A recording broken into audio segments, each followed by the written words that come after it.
Bonjour à tous, nous sommes à Biarritz au Imedia Brand Summit avec Arnaud Gallet. Bonjour Arnaud, alors le Imedia Brand Summit 2017 touche à sa fin, est-ce qu'on peut déjà faire un premier bilan? Oui, à nouveau une très belle édition qui s'est déroulée cette année avec plus de 320 annonceurs, plus de 550 participants.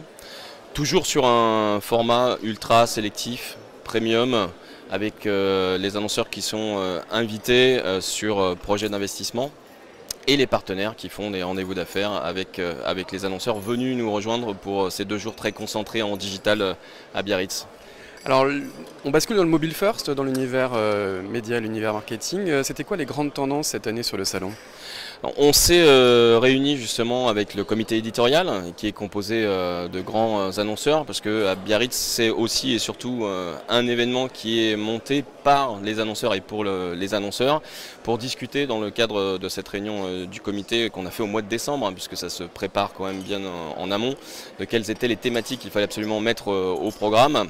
Et dans le cadre des conversations, c'est vrai que le consommateur a été remis très vite bien entendu au centre des discussions. Pourquoi? Parce que aujourd'hui, il ne consomme plus comme il consommait il y a 5 ans et il consommera de façon différente encore dans 5 ans.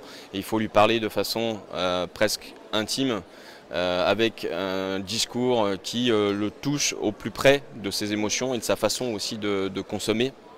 Puisqu'il veut vivre des expériences, il veut qu'on lui propose le bon produit au bon moment et il ne veut plus avoir une communication de masse. Et c'est pour ça qu'on a fait tourner le programme autour de 3 notions. L'insight, parce que déjà pour lui parler au plus profond de son intimité, il faut déjà le connaître et donc savoir exploiter la data, savoir exploiter l'insight pour pouvoir lui pousser le bon contenu et le bon produit. L'innovation, parce que c'est un gros défi pour les marques de s'approprier justement les nouvelles innovations et c'est pour ça qu'on a eu 2 tables rondes autour des nouveaux outils de la relation client, donc notamment bien entendu les chatbots, mais aussi la réalité virtuelle et la réalité augmentée. Et une autre intervention également en keynote de Tom Cochrane, l'ex-digital leader de Barack Obama, qui nous a fait l'honneur et la chance d'intervenir sur la journée d'hier en clôture et qui nous a parlé justement de toute l'approche collaborative qu'il avait mis en place pour le gouvernement américain et comment justement une marque peut s'approprier cette démarche collaborative pour se rapprocher de ses consommateurs et du coup susciter encore plus d'engagement. Et bien entendu le mobile en trame de fond et en fil conducteur puisque c'est l'interface vraiment entre le physique et le online. Donc c'est un sujet incontournable et c'est pour ça aussi qu'on s'est encore rapproché de façon plus étroite avec la Mobile Marketing Association encore cette année pour pouvoir faire de cette nouvelle édition de Imedia Brand Summit à nouveau un succès. On se retrouve en 2018 avec un nouveau format sur 3 jours et une nouvelle date en octobre. Absolument, on passe sur un format 3 jours, toujours un format maîtrisé et sélectif, tant sur les candidats fournisseurs de solutions qui sont choisis justement par rapport à l'innovation qu'ils peuvent apporter aux annonceurs, par le comité, justement. 3 jours, pourquoi? Parce qu'on a besoin justement de plus de temps pour apporter plus de rendez-vous aux partenaires.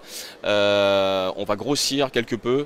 On était sur 65 partenaires cette année, on va passer en 2018 sur 75 partenaires, sans pour autant du coup ouvrir les vannes, puisqu'on a eu encore à nouveau énormément de dossiers de candidature, plus d'une centaine pour 65 places. Mais c'est volontaire d'avoir justement un format maîtrisé et qualitatif pour pouvoir garder cet aspect premium de l'événement et une qualité aussi des échanges. Et on passe du coup aussi au mois d'octobre. Puisque l'arrière-saison est aussi sympathique ici à Biarritz que le mois de juin et les agendas sont un petit peu plus libres au mois d'octobre qu'au mois de juin. Voilà, donc ça arrange tout le monde. Très bien, merci Arnaud Gallet, puis à l'année prochaine. Merci Jérôme, au plaisir.